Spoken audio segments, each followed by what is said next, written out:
Hello बंधुरा आशा करी सकलेई भालो आछो। सकालेर पदातिक ट्रेने करे आमरा चले एसेछि एनजिपिते। एनजिपि थेके दार्जिलिং जाওয়ার पथे जेई जायगागुलो तोमरा देखे निते पारो सेई जायगागुलो सम्पर्के आजकेर भिडियो।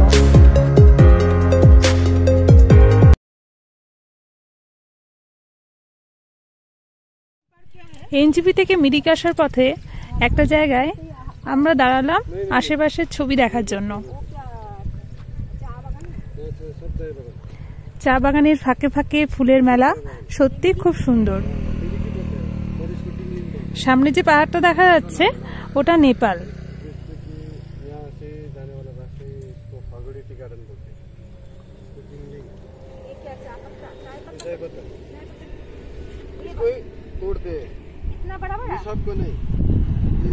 मिरिक ভিউ পয়েন্ট থেকে একটু আগিয়ে আমরা চলে এলাম এখন মিরিক লেকে।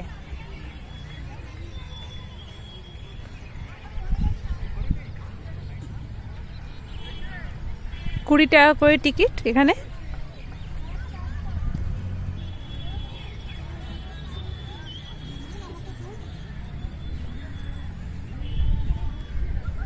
আছে বোটিং করার ব্যবস্থাও।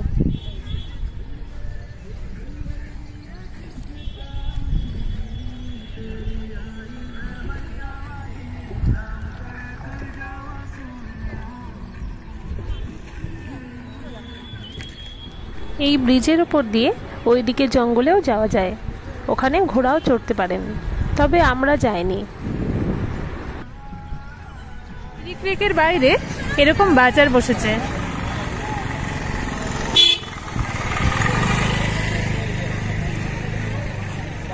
মিরিক লেক থেকে আমরা যাচ্ছি গোপালধারা টি এস্টেটের দিকে।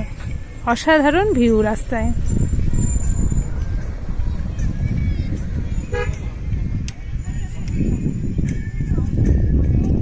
Gopaldhara tea estate. সিঁড়ি দিয়ে নামতে না নামতেই বৃষ্টি শুরু হয়ে গেল, সেই জন্য আমরা বেশিক্ষণ থাকতে পারলাম না। সিঁড়ি দিয়ে উঠে রাস্তার ওই পারে অনেক খাবারের দোকান, চাইলে এখানে লাঞ্চটা সেরে নিতে পারেন।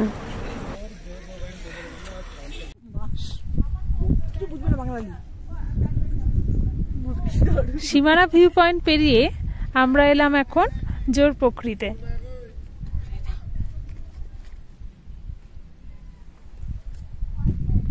এখানে খুব সুন্দর এরকম ফুলের বাগান আর সৌন্দর্য।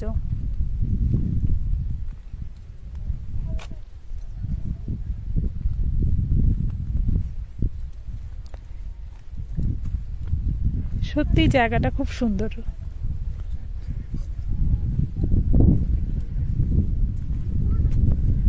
খুব ঠান্ডা হাওয়া দিচ্ছে। রাস্তায় অনেকটা বৃষ্টিও হয়ে গেছে। এই যে মেঘগুলো ভেসে ভেসে বেড়াচ্ছে। এই ফুলগুলোর জন্য জায়গাটার সৌন্দর্য যেন আরো অনেক বেশি বেড়ে গেছে।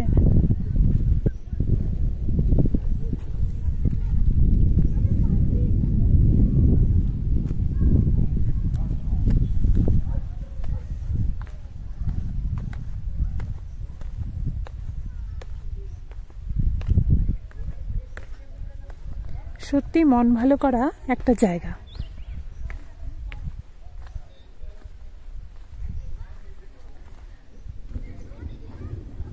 দূরে শোনা যাচ্ছে মেঘের গর্জন।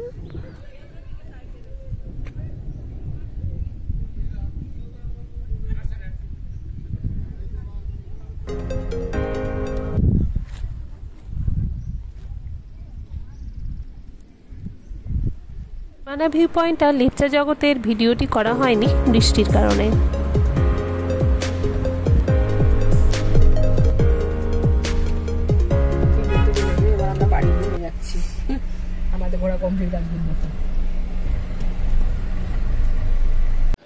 এখন আমরা চলে এসেছি দার্জিলিং এর মেল রোডে।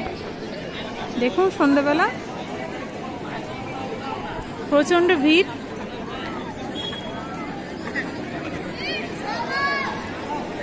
মেল থেকে ফেরার পথে টুকটাক খাওয়া দাওয়া করে আমরা চলে গেলাম মহাকাল রেস্টুরেন্টে। রেস্টুরেন্টের সামনে লম্বা লাইন, কিন্তু সেই তুলনায় খাবারের কোয়ালিটি আমাদের একদমই ভালো লাগেনি। এখানেই শেষ হলো প্রথম দিনটা। এরপরে আমরা ফিরে গেলাম হোটেলে। শুরু হলো দ্বিতীয় দিনের ভ্রমণ। ঘুম মনেস্ট্রি। আমরা এখন প্রবেশ করলাম বাতাসিয়া লুপে।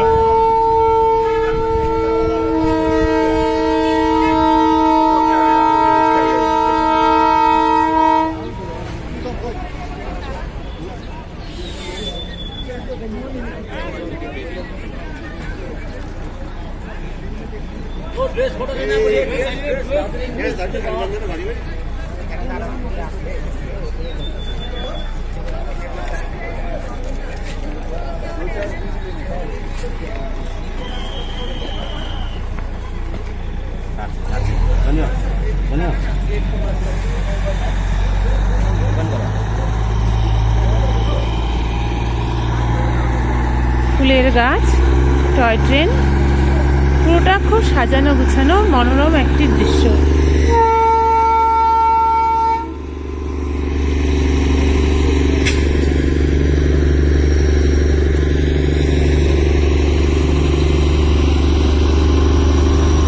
বাতাসিয়া লুপে আপনারা চাইলে পাহাড়ি ড্রেসগুলো পরে ছবি তুলতে পারেন।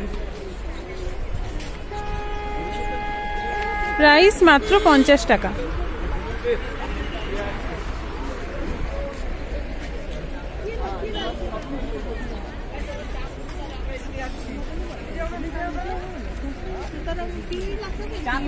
এখন আমরা যাচ্ছি রক গার্ডেনে।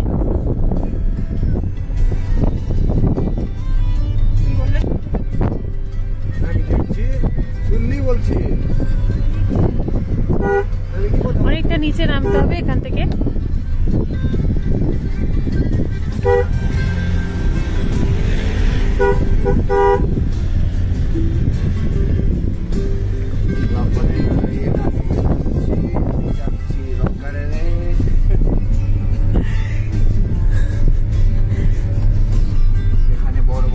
দিদি আমাদের ড্রাইভার ভাইয়া। ভালো লাগছে। এখানে রাস্তা অনেক ডাউন আছে। এখানে দাদা দেখছি। রক গার্ডেনে গেট দিয়ে এন্ট্রির পরে এরকম একটি ভিউ পাওয়া যায়। এই জায়গাটি খুব আকর্ষণীয় জায়গা। পাহাড়, ঝর্ণা, ফুল সব একসাথে। এখানেও আমরা যাওয়ার পরে বৃষ্টি শুরু হয়ে গেছিল, তবে অনেকটা ওপর অব্দি যাওয়া যায় আর খুব সুন্দর ভিউ।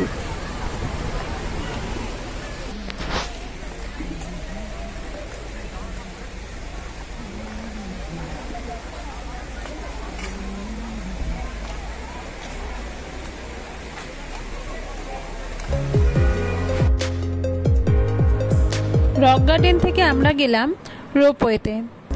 260 টাকা করে টিকিট। সকালেই টিকিট কেটে রাখতে হয়।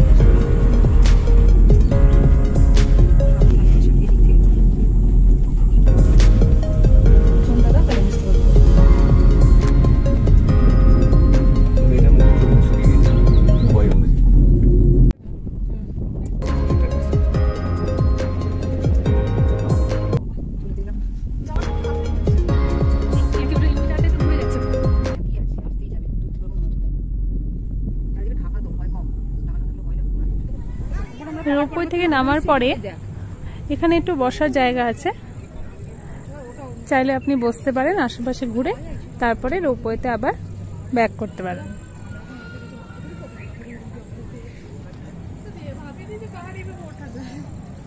এখানে আমরা রোপওয়ে থেকে নেমে এসেছি।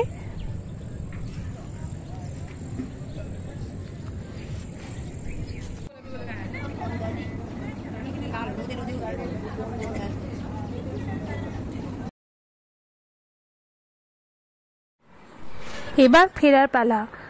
শুরুটা একটু ভয় ভয় লাগে, তারপরে খুব সুন্দর লাগে।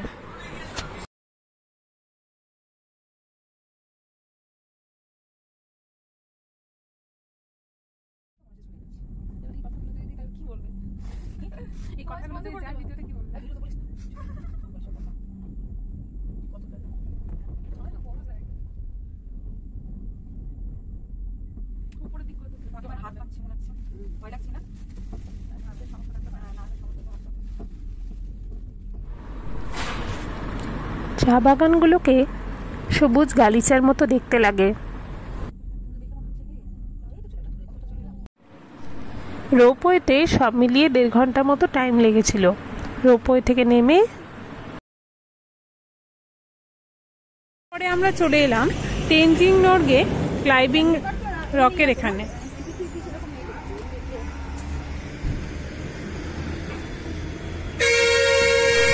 এখান থেকে ফেরার পথে আমরা গাড়ি ছেড়ে দিয়েছিলাম। পায়ে হেঁটে পৌঁছে গেছিলাম মহাকাল মন্দির, যেটা ম্যালের খুব কাছাকাছি।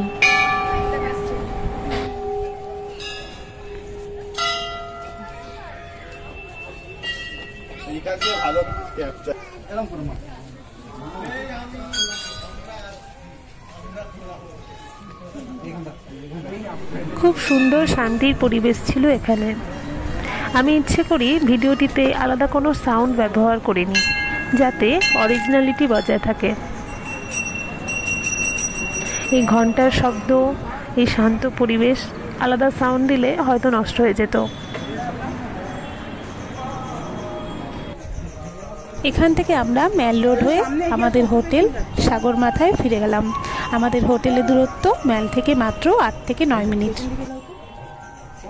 পরের দিন আমরা বেরিয়ে গেছিলাম দাওয়াইপানি গ্রামের উদ্দেশ্যে। পরের পর্বে থাকবে দাওয়াইপানির অ্যাডভেঞ্চারের গল্প। ভিডিওটি ভালো লাগলে অবশ্যই লাইক করো, সাথে থেকো।